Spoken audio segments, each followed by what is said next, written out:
let's do a quick preamble before we start. Doing this now before I go out there and get myself psyched. What you're about to say is completely improvised, completely made up on the spot, which means basically anything can happen. And basically I can say anything. That means it could be funny, it could be long, it could be short, it could be dramatic, it could be violent, it could be utter shit. And that all depends on your suggestions. So if it's shit, you are 50% of the blame. You're 75. So, pretend it now, so you can't moan. Be a moment.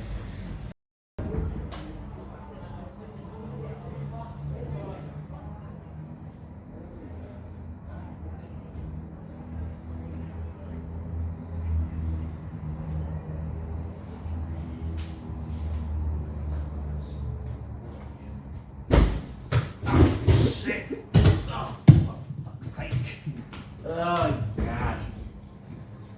Oh, God, guys. Oh. Ugh. Ugh. I don't know about you, but I had a bit of a rough night last night. I must have drank quite a lot, and I got no memory where I went to. I remember leaving the bar, and that's all I can remember at the moment. All I know, it was somewhere weird, somewhere bizarre, kind of, you wouldn't normally end a night out there, but I somehow did.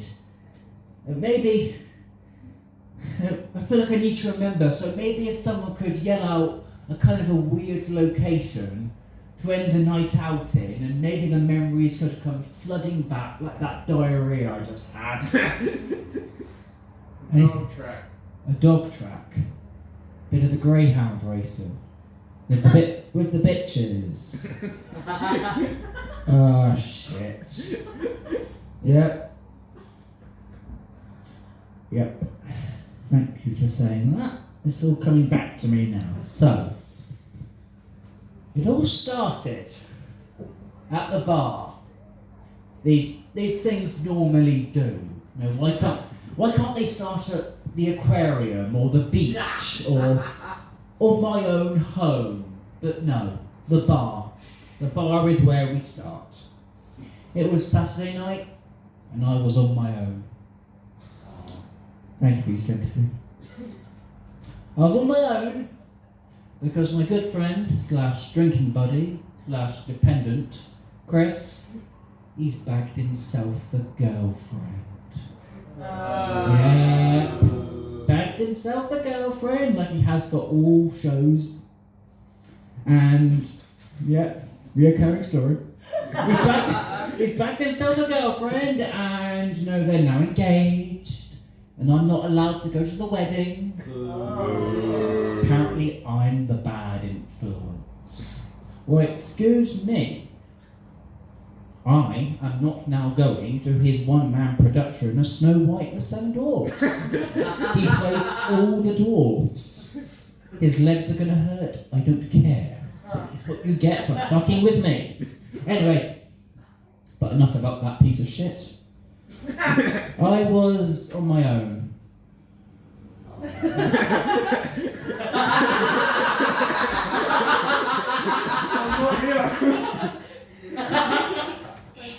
I mean, that's brilliant use of teeth. For retrospect, he was carrying his card in his teeth. I respect you, my friend. I'll just give you the lowdown of where we're all up to, so we're all on the same page. I'm on my own, in a bar, drinking, because my bastard friend, Chris, has got himself a girlfriend, they're now engaged, I can't spend time with him, then you came in with your 2 pints in your teeth. You know what? I get you, Bob. Yeah, so I'm in a pit of despair. I'm in a pit of despair, and booze is my only solution. As it should be. This one I like. This one I like. So I'm drinking for 2, because I have to keep up the quota somehow. In fact, I'm the only one keeping this bar alive. So I'm drinking for 2. So I drink, I drink a lot of whiskey and a lot of wheat beer, and that stuff opens up a can of all my goodness up on me, gets me drunk really easy. But the fourth pint, where the world starts spinning. I know the world is normally spinning, but it's spinning in my head, going really quickly. Yeah, struggle to stand. But this is also the time when my bladder calls. Basically, simple terms, I need to have a piss. Mistake number 1 of the evening, going to the toilet. Not because I lost my seat in the bar, not because I was robbed, not because I pissed all over myself, but that did happen. I missed the urinal by about a feet. 2 foot. Not because of all those things, but the person I met in the bar after I pissed on the floor. His name was Roger. Yes! There's the look of, oh yes, Roger, oh yes, I know him. His name was Roger, 53 years old, from Middlesbrough. Why does he tell me all that stuff? I don't know. But he, like me, has had a few to drink. Lives in the bar. He's now in the toilet with me, with the piss puddle. But I'm doing the civilised thing, you know. You piss on the floor, you wash your hands. Very civilised. I'm not an animal. I'm washing my hands and Roger comes up to me and goes, "Do you want to win a fortune tonight?" Yeah, God. If only he was there. "Do you want to win a fortune tonight?" And I turns to him, after I've done the hand dry thing, which never gets your hands wet, so I'm just doing this. I'm like, "Do I want to win a fortune?" Fuck yeah. Who wouldn't? So I'm intrigued now. So I lean against one of the urinals. Not the one I've pissed in. I'm guarding that one. No one's going to step in that. I maybe put my shoulder in the urinal, but oh well. Put myself in the urinal and go, "A fortune, you say, pray tell? Tell me more, tell me more." And then, for the next 5 minutes, I'm being told everything. Not only that, his name's Roger, he comes from Middlesbrough, he's 53, he's got a divorced wife. I always seem to get divorced men. It seems like the only character I can think of. Anyway, so he's telling all his life, and then he goes, "My wife left me because I trained them bitches." Yeah. Now, for those who don't know, in the dog world, a bitch is a female dog. So that term was correct. Once he explained to me what a bitch was, and not Chris's fiancée, as I was thinking, or some harlot. No, this was a female dog. He trains dogs. He should just say he trains dogs. It'll make his life a lot easier, but it says, "Oh, I train dogs." And I go, "Do they race?" I'm like, "They do." Fantastic. I have a philosophy. If it moves, I put money on it. I've lost quite a lot of money. Thank you, my friend.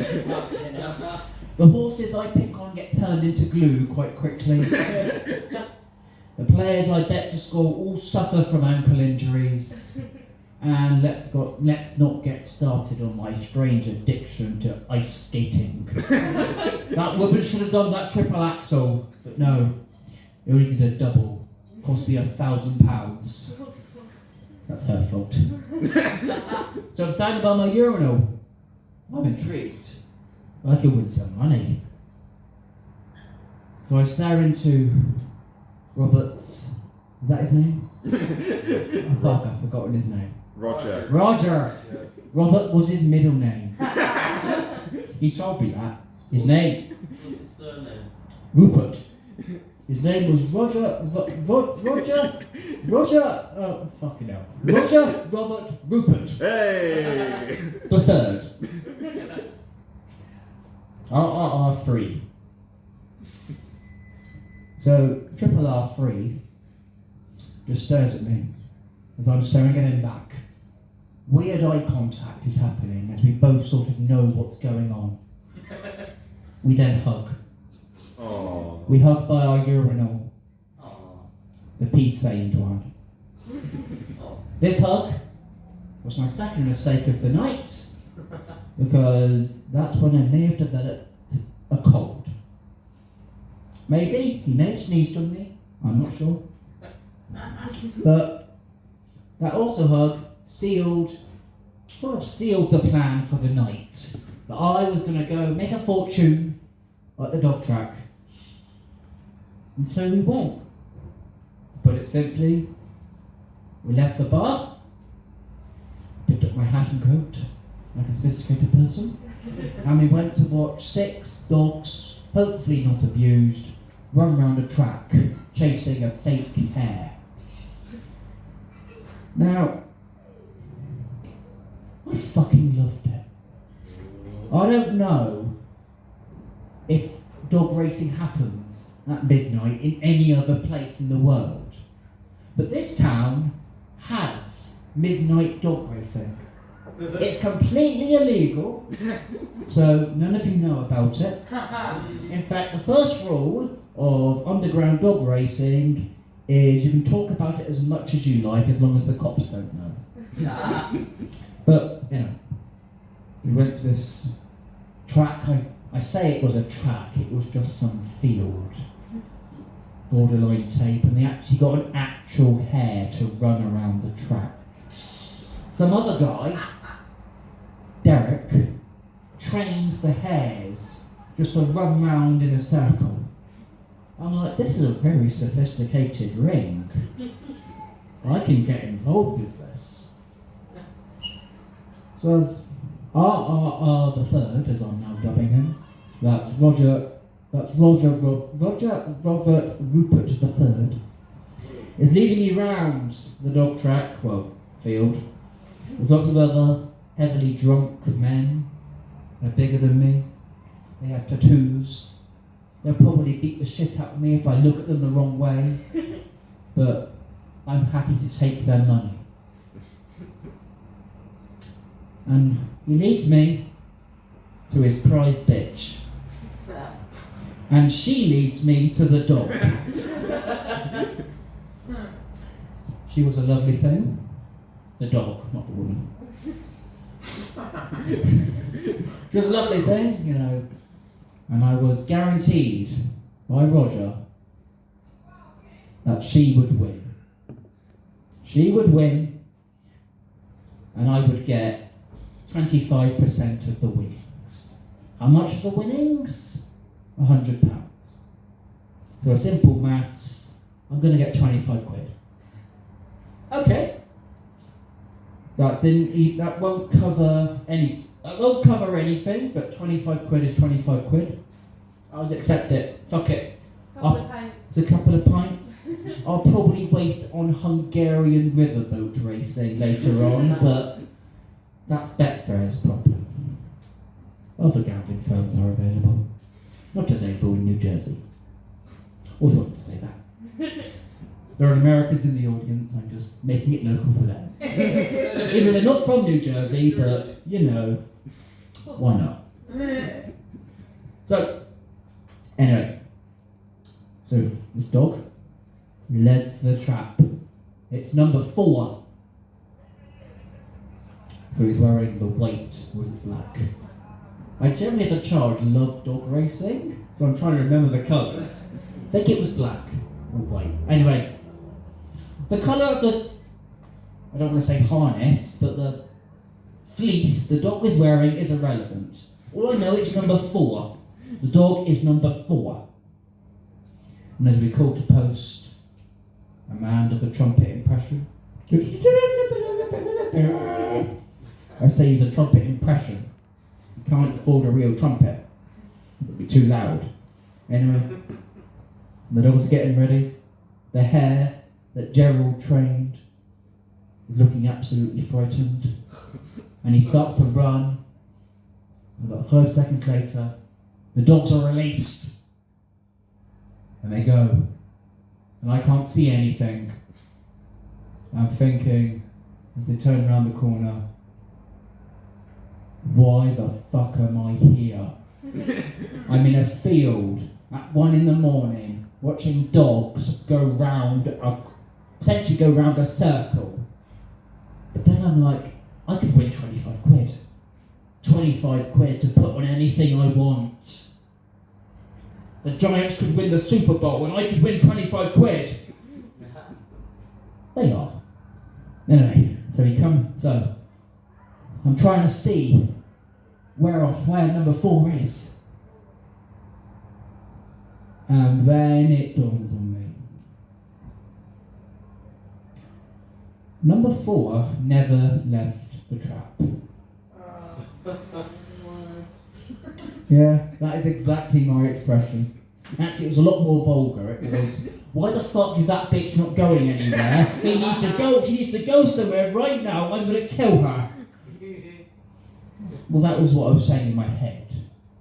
In my voice, it was more just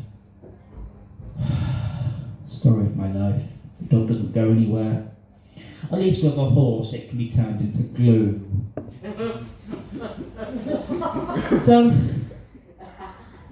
To add further insult to injury, I put a few £100 on this dog, thinking I could get a lot of money. So I'm down even more. After the race, I have a little sulk in the corner. Well, the corner of the field. And then I put on my big boy trousers. And I'm very furiously running towards RRR the Third. Yes, that's Roger Robert Rupert the Third. Quite a bastard name. And I stare him in the eyes and go, Roger, you lied to me. Can I have my money back, please? I try and do all the techniques I know to guilt people. I only know one technique, and that is pretend to do a temper tantrum, which I wasn't going to do, because the rest of those guys scared the fuck out of me. And they would probably film it and put it on YouTube. Or kill me and then film it. Anyway. So I asked very politely, can I have my money back? He told me to fuck off. And so, with my tail between my legs, my reputation damaged in the underground dog racing scene, which I didn't have a reputation to begin with. I now have a tainted one forever. In fact, they banned me for breaking the second rule. No refunds. So, I'm on my own. Again. I leave the field. A sensible person would then try and call a taxi, but apparently you can't do that because that will alert the authorities that there's an underground racetrack here, so you have to walk home yourself. I didn't decide to walk home. I galloped, as I do when I'm drunk. But I didn't gallop home. I was galloping. Well, this is my attempt at galloping. It wasn't really galloping, more just jumping. It's more skipping than galloping. Anyway. This is where it starts to go blurry. I remember falling over. Too many jumping. And then I ended up somewhere else. It was another odd place on the way home. Can someone please remind me or give me an idea of what... A where? An ice rink. I thought you said ice rink. You went to an ice rink. Sorry, my accent. Well, don't worry, I'm Cornish. I'm a farming folk. I sound a bit like this when I'm not at home. Yeah, went to an ice rink last night. Anyway. So I fell face first into the ground. And as I had a little cry, because I'm such a weak, delicate little flower, and I rose up from the ground, I saw a woman doing a triple axel somersault. Do they do that on ice? Probably not. All I know for ice, you can use it for hockey, and they certainly weren't using it for hockey. There was a lady, quite a nice looking lady.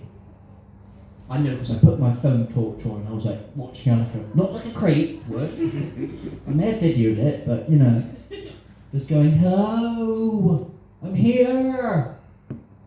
Notice me, lady. We could date. Maybe we can get married and we can have a better wedding than Chris and that bastard Jolene. I'm begging you, please don't take my man. Take him. Take him. But enough about my relationship with him. Back to this lady. She was the kind of, she was an ice skater. And she finally, in the distance, saw the light of the very desperate man who was very poor now. And she came skating towards me. It's quite a big lake. Literally. And she just came up to me and said, hello. I felt a bit of an accent. And then, that's when it hit me. I knew who she was. Her name was Yulia.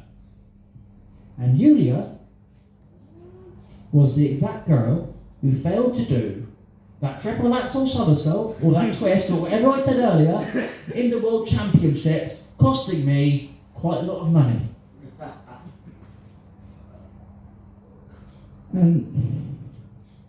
But I forgave her once I explained my anger with her. No, hello. You cost me quite a lot of money 5 years ago in Sapporo, but it's all forgiven. Do you want to date me? She laughed, said I was funny, said I was desperate. She then went on a 5-minute rant explaining, you know how many men come up and want to date me? You're the ugliest, you're the worst. And just a whole just list of my flaws. She didn't even know me, but she knew somehow that I have a cat who I love very much and occasionally sleep with. I want to get a tiger and a lion and I want that. And she was just explaining all my flaws and how I'm a bad friend. And well, once I told her to stop, I just again gazed into her eyes, and as she skated off, she gave me the finger, as I waved her back. Another marriage destroyed that never even started. I will try again, soon.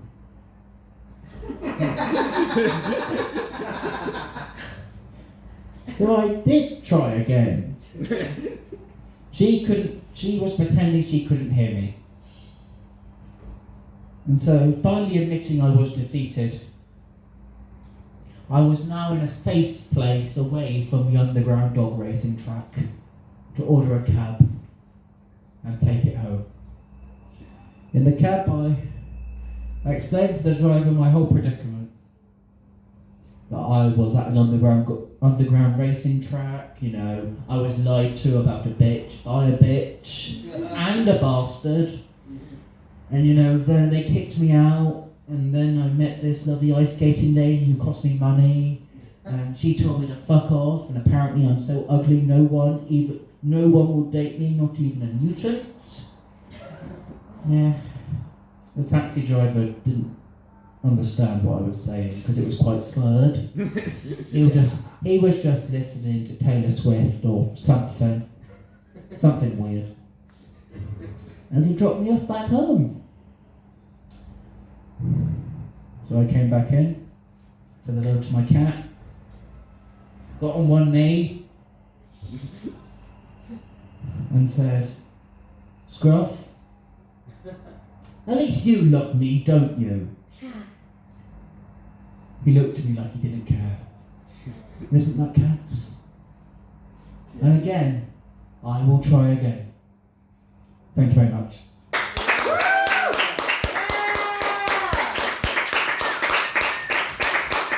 Thank you.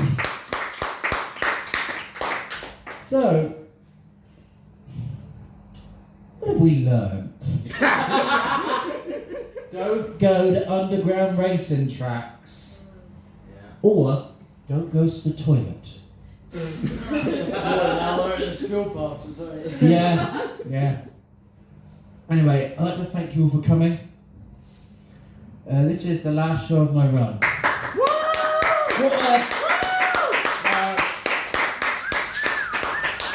What a run it's been. 2 weeks, and I've never, in my wildest dreams, thought I could do something like this, but I did, and it's done. Before I get on to something a little bit personal, I'll just do the obligatory thank yous. Thank you to the PBH Free Fringe for giving me the space and the time. Every show in the PBH Free Fringe is a free show, as done by the Wee Blue Book. Every show in here is free. We rely on donations, so if you'd like to donate at the end of the show, no pressure, I'm not going to force you. But I have a little bucket hat. I take, as I have found out in the last 2 weeks, I take all major currencies. Purely because I can't really say no. Don't know how I'm going to exchange $15, but oh well. Thank you to Brewdog. They've been amazing hosts for me. I became good friends with James, the barman, which is all very good. Thank you all for coming. Next we have Hyper Global Train or Global Hyper Train or whatever. That's correct, yeah. Which one is it? First one? Global, it was the second one, but you nailed it. Global Hyper Train. You should go by Hyper Global Train. Okay. It runs off the tongue a bit more. Anyway, they're an American sketch comedy group. I've seen them once. I like them. I might go and see them again. I recommend you do, because they're quite fun. No worries, guys. There's one more final note. I've been doing improv for about 5-6 years now, and it has changed my life. Before I did improv, I don't know who I was. I was a shell. Teaching assistant. Yeah, that's what I am now, but it gave me the confidence to be a teaching assistant, to do this show, to do everything I've done. I'm also, this is a job I picked up last year, a sports writer. I'm an NFL writer, and I decided, well, throughout half the year, well, half of this year, I was writing a show, combining my loves. And then I decided not to bring it, because it wasn't ready. But next year, fuck it. Next year, Oh. Here we go. yeah, here comes the propaganda. Next year, it is ready. Woo! I'm gonna do. Thank God this is being taped, so you can all hold me against it. Next year, doing 2 shows. I want to. The morning after this show, Woo! and my written show, How the New York Giants Ruined My Life. Thank you very much. I'll be Benjamin. What's for the morning after? Let's fucking go!